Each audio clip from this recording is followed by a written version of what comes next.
ആ പ്രശ്നം ഇതുവരെയായിട്ടും തീർന്നില്ലേ? ഞാൻ പുഷ്പലത ആന്റി വിളിക്കണോ? നീ വിളിച്ചോളേ. അവസാനം ഞാൻ നിന്നെ കൊണ്ട് റെക്കമെൻഡ് ചെയ്യുമെന്ന് പറയൂടാ. ഞാൻ കൂപ്പിട്ട് പേசுறேன்டா. എന്റെ പൊന്നേ വേണ്ട. വെട്ടാൻ പറഞ്ഞ പോത്തിന്റെ അടുത്ത് പിന്നെയും വേദ ഓതാം. അവള് കളിതുള്ളി വന്നോണ്ടല്ല പിന്നെ പിടിച്ചാ കിട്ടൂല. എടാ അത് അവളുടെ ഒരു തെറ്റിദ്ധാരണ കൊണ്ട് പറയുന്നില്ലയോ. നമുക്കെല്ലാരും കൂടെ സംസാരിക്കുമ്പോ അങ്ങ് ശരിയാവും. എടാ അതിന് നീ ബാഗും പൊക്കണമൊക്കെ എടുത്തോണ്ട് ഇങ്ങോട്ട് വന്നേ എന്തിനാ? മാമി എന്തിനു പറയണത്? അവള് വിളിച്ച് വീടിന്റെ ഓണറെ വിളിച്ചിട്ട് പറഞ്ഞ് ഇനിയുള്ള അവള് വാടക കൊടുക്കൂല, എന്നെ അവിടെ നിന്ന് മാറ്റണമെന്ന്. അഥവാ മാറ്റിയില്ലെങ്കിൽ അവള് കേസ് കൊടുക്കുന്നു ഓണറെ പേരിൽ. എനിക്ക് അയാൾ എന്തൊരു ഒത്താശ ചെയ്തു തന്നു അവിടെ.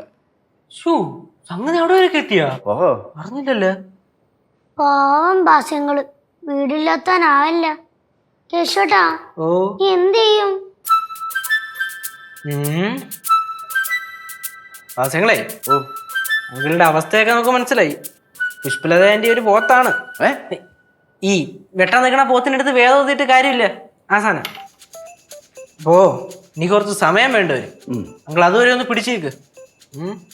നീ ഒരു കാര്യം ചെയ്, പ്രാവച്ചമ്പലത്ത് അമ്മയുടെ അടുത്ത് എന്നേക്ക് അങ്ങ് ചെന്ന് കയറി കൊടുത്താൽ മതി. അമ്മ അവിടെ ചൂല് ചാണകത്തെ മുക്കി വെച്ചിരിക്കണത് എന്നെ അടിക്കായി. അവിടെ നാട്ടിൽ മൊത്തം പാട്ടായി. പറയണെന്നറിയാമോ, ഞാൻ യാതോ തമിഴത്തെ വിളിച്ചോണ്ട് ജീവിക്കണം. തമിഴത്തിയാ? യാരെന്താ തമിഴത്തി? എന്താ എന്ന് പറഞ്ഞാൽ നിനക്ക് എവിടെങ്കിലും ഒന്ന് കിടക്കണ്ടായോ? ഓ പാവം ഭാസ്യങ്ങള് കൊട്ടാരം പോലത്തെ വീടിൽ കിടന്ന മനുഷ്യനാ. ഇപ്പൊ കയ്യിരിപ്പ് കാരണം പെരുവഴിയായി. കേശോട്ടാ എന്തോ പറയലോ, മാള് പുറത്ത് കയറിയാ?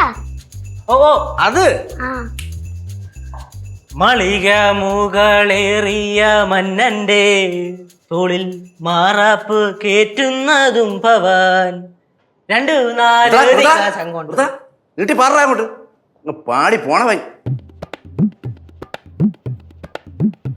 ഐഡിയ താമസിക്കാനൊരു സ്ഥലം. കിട്ടിപ്പോയി വാസികളെ, നല്ല പെർഫെക്റ്റ് സ്ഥലം കിട്ടി.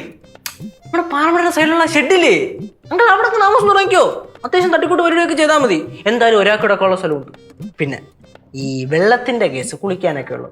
പാറമട കിടക്കല്ലേ, എടുക്ക സിമ്പിൾ.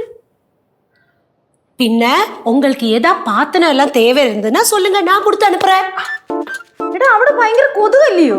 അതിനിപ്പോ എന്താ പ്രശ്നം? ഒരു കൊതുകിരി മേടിക്കുക, തലയ്ക്കും പത്ത് കത്തിച്ചോക്ക, കാലിൽ എവിടെയും കത്തിച്ചോക്ക, പ്രോബ്ലം സോൾവ്. ഒരു വാഴ എടുത്ത് കിടത്തറ തന്നെ. എന്നിട്ട് തലയ്ക്കും കാക്ക ഒരു തേങ്ങ പൊട്ടിച്ച് പോയി വച്ചിട്ട് കത്തിരി. അങ്ങളെ ധൃതി പിടിക്കുക. അങ്ങളെ അല്ല, ഞാൻ പറയാൻ പറഞ്ഞ കാര്യം കേക്ക് ഫുള്ള്. ഇപ്പൊ അങ്കിളിനോട് താമസിക്കാം. പക്ഷെ ഞങ്ങൾ അവിടെ ഒരു ഷെഡിൽ ഒരു പരിപാടി തുടങ്ങാൻ പ്ലാൻ ചെയ്യുന്നുണ്ട്. അപ്പൊ ഞങ്ങൾ തുടങ്ങി കഴിയുമ്പോൾ അങ്കിൾ അവിടെ കിടക്കാൻ പറ്റില്ല. അപ്പൊ ഏജ് പോക്കോണം. എങ്ങോട്ട്? അപ്പുറത്ത് വേറെ ഷെഡ് ഉണ്ട്, അവിടെ താമസിക്കാം. അവിടെ നിങ്ങൾ വല്ല പരിപാടി തുടങ്ങിയ അവിടെ നിന്ന് കഴിച്ചു പോണം. പോടാ അങ്ങോട്ട്. അപ്പൊ ഐഡിയ കൊണ്ട് വന്നിരിക്കുന്നു. നിങ്ങൾ ആരും ഇനി ഒരു ഐഡിയയും പറയണ്ട. ഞാൻ ഇവിടെ കിടന്നോളാം. ഓ എന്ത് ഭയങ്കര അതിശയം. എല്ലാരും കൂടെ ഒപ്പിച്ച പണിയല്ലേ. ഞാൻ തണ്ട എന്റെ അളിയന്റെ റൂമിൽ കിടന്നോളാം, ആ സോഫയിൽ കിടന്നോളാം. പിന്നെ എനിക്ക് 3 നേരം ആഹാരം തരണമെന്ന് ഞാൻ പറയണില്ല.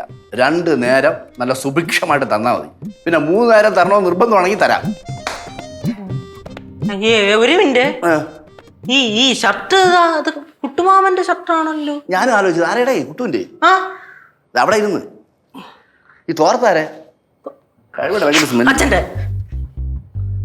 അയ്യോ അമ്മ.